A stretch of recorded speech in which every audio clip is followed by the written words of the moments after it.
Hi friends, నేను క్రాంతి, ఆదివాసి జీవన విధానం.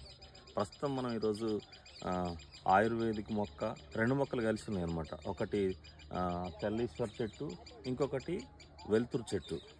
వెలుతురు చెట్టు ఆయుర్వేదంలో చాలా చాలా చాలా కీలకంగా ఉంటుంది. వెలుతురు చెట్టు అట్లనే మనకు ఈ తెల్ల ఈశ్వరి కానీ, నల్ల ఈశ్వరి కానీ పాము కాటుకు పనికొచ్చేటువంటిది.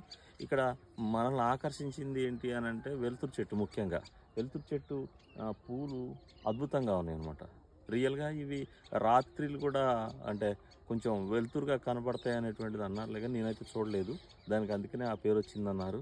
దీని కాయలు, బెరడు, వేర్లు, ఆకులు ఆయుర్వేదంలో విరివిగా ఉపయోగిస్తారనేటువంటి చెప్పారు. అయితే ఇప్పుడు ఒకసారి వీటిని ఈ సంబంధించినటువంటి పూలను చూపిస్తా, అంటే ఎంత అందంగా ఉంటాయో మీకు ఒకసారి చూపిస్తా. ఓకే, ఇలాగా అంటే ఇట్లా ఈ కలర్ తోటి కొన్ని ఉన్నాయి, ఈ కలర్ తోటి కొన్ని ఉన్నాయి. చెట్టు మీద కూడా సేమ్ ఇలాగే ఉన్నాయి అన్నమాట. మనకి ఇవి మంచిగా ఎల్లో కలర్లో, మెరూన్ కలర్ కాదులే కానీ గులాబీ కలర్ ఉంది. గులాబీ ఎల్లో రెండు కలర్లు. అంటే ఇవి మొత్తం అంటే ఒక దశకు వచ్చేసరికి ఇట్లా తెలుపు, మళ్ళీ ఎల్లో ఇట్లానే ఉంది. పుప్పొడి మనకు రాలుతూ ఉంది. పుప్పొడి కూడా ఇది వెలుతురు చెట్టుకు సంబంధించినటువంటిది. ఎంత అందమైన పుష్పాలను ఇస్తూ ఉందో వెలుతురు చెట్టు. ఇది తుమ్మ జాతికి సంబంధించింది, ఎందుకంటే ఆకులు కూడా చిన్న చిన్నగా ఉంటాయి.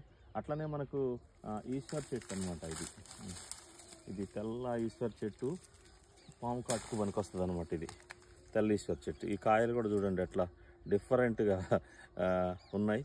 ఇవి ఎట్లా ఉంటుందంటే మనకి ఇట్లా విడిపోతాయి అన్నమాట. ఇవన్నీ కూడా ఎట్లా విడిపోయిందో చూడండి. అంటే కాయ పగిలిపోతే ఇట్లా విడిపోతుంది అనమాట. ఇట్లా ఇక దీంట్లో గింజలు కూడా చాలా రకాల గింజలు ఉన్నాయి. అంటే ఎన్ని గింజలు ఉన్నాయో చూడొచ్చు. ఈ గింజలు కూడా బాబోయ్ చాలా గింజలు ఉన్నాయి, వెలుతురు చెట్టు గింజలు. ఇది మనకి ఈశ్వర్ చెట్టు అనమాట. ఇది తెల్ల ఈశ్వరి.